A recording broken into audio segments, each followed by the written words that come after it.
So the other day I was wondering, are there fishes that never get caught?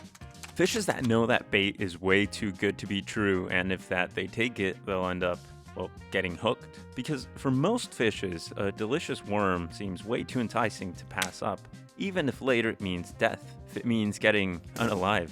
Just kidding, if it means getting chopped up. But hey, the worm was right there, and they got hooked on its convenience. In the case of man, we don't usually pay for convenience with our life, but rather with our wallet.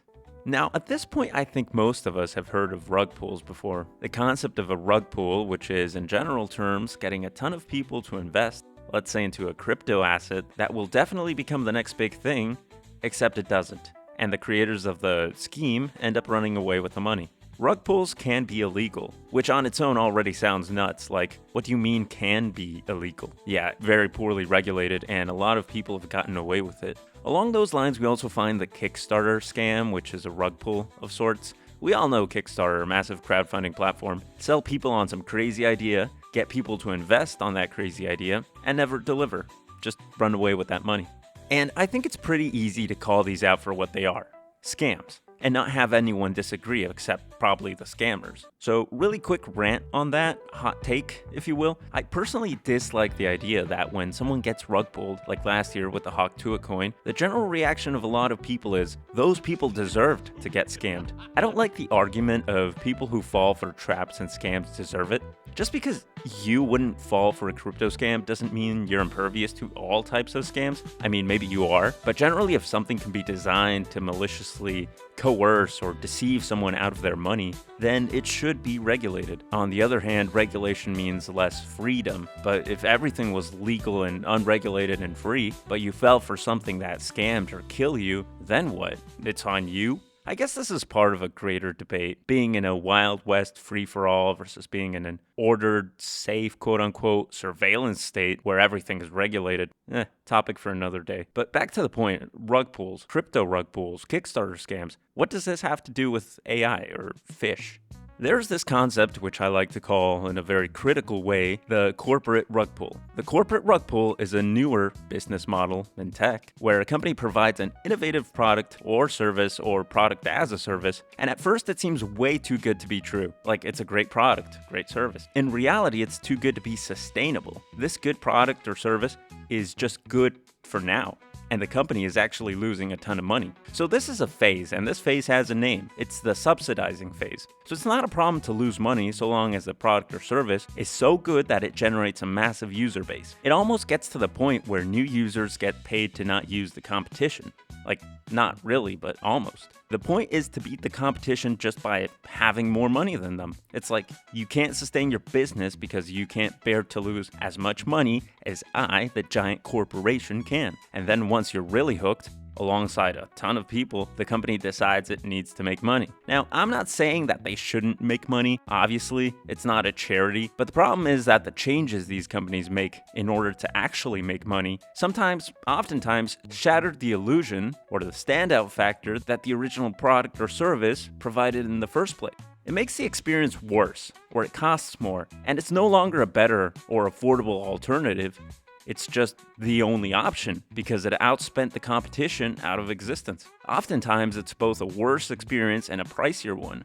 So that's what I call the corporate rug pull. Unlike a crypto rug pull, it's not as black and white. No one technically got scammed, they just got the first hit for free or for cheap. But to me, it's not a tactic that I like, to amass a consumer base and then squeeze them once they're hooked. All of this to say that in the emerging industry of AI, that's where we currently are, the first free hit. Currently, I'd say AI is pretty much the best tool for research, advice, essentially getting things done, pretty much anything, with very little downside.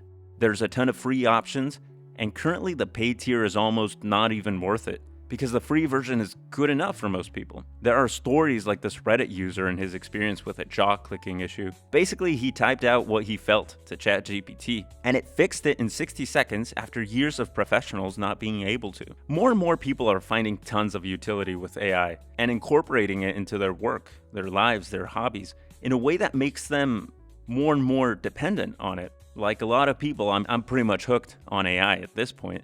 and I decided to run this idea of the corporate rug pull by ChatGPT. And its response was, yeah, honestly kind of sinister. I asked, is AI currently profitable? Tons of people like me are using the free version of GPT and many other AIs. Will it be like Uber that used to be a great service at a low price, but once the adoption rate grew and the competition dwindled, they raised their prices and lowered the quality of their service? And it went pretty in-depth, but the last sentence, before encouraging me to continue the conversation, was, you're absolutely right. This is the subsidized phase. The real cost will show up once AI is embedded in your phone, browser, workplace, and even your body. And there's no going back. Yeah, it's pretty much a Black Mirror episode. It is a Black Mirror episode, actually, the first one from season 7. Now, currently no one has AI chips embedded in their brains or elsewhere in their bodies, but AI has become a pretty big part, a fundamental part of a ton of people's lives. I think, who would suffer the most? Who would feel the pain of using AI to get work done, but then they announce they're not going to have a free tier anymore? And my first thought would have to be students. I wouldn't be surprised, I expect even, that there's students who have no idea what's going on in their classes, at least one, and the only way they're currently surviving is by using AI for everything. Imagine when all of a sudden they have to pay or they won't be able to use it anymore. There's no doubt they're going to do it right away. I wonder if that's the case, then if AI will start to monetize around the finals season of a semester.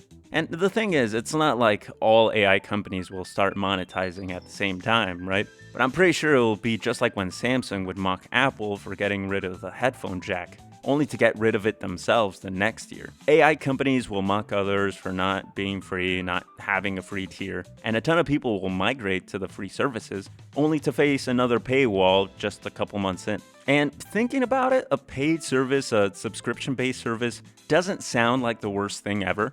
But once a company gets comfortable charging money, there really is no underestimating corporate greed. So really it won't be a matter of just having to pay a price. But also, I imagine the features will either stagnate, because currently we're seeing a ton of improvements really fast. So some stagnation, like a rollback to a cheaper AI model. And like I said, once one company starts, the rest will follow inevitably.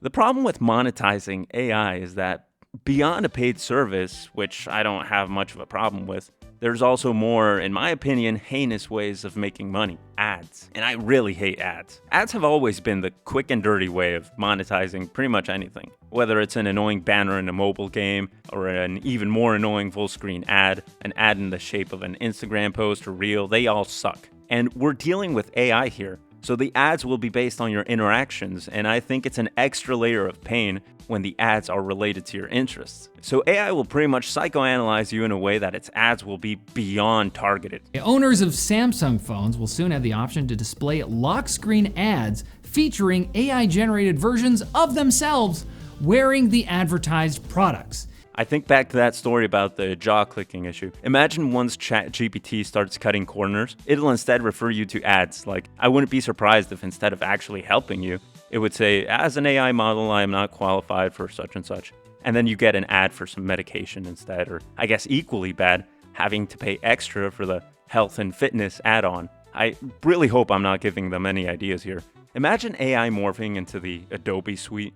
AI companies should be smarter than that and not shoot themselves in the foot. But that's the thing, it's like Google. Google is ironically getting a ton of hate because how it's incorporating AI in its search responses. You go to Google for reliable sources of information, and instead you get an AI that a lot of times answers the stupidest shit imaginable. So what's the takeaway here? Realistically, AI is too good and too convenient for it to be sustainable long term the way it currently is. Whether you love it or hate it, we're currently going through a hyped up phase of this emerging technology. So things are bound to change, and I hate to say it, but I think things will get worse. The good thing though is that there's plenty of options, and open source alternatives should remain available. Let's just hope they don't lag too far behind. I guess we'll have to see how AI matures as a technology and how it will continue to influence the world.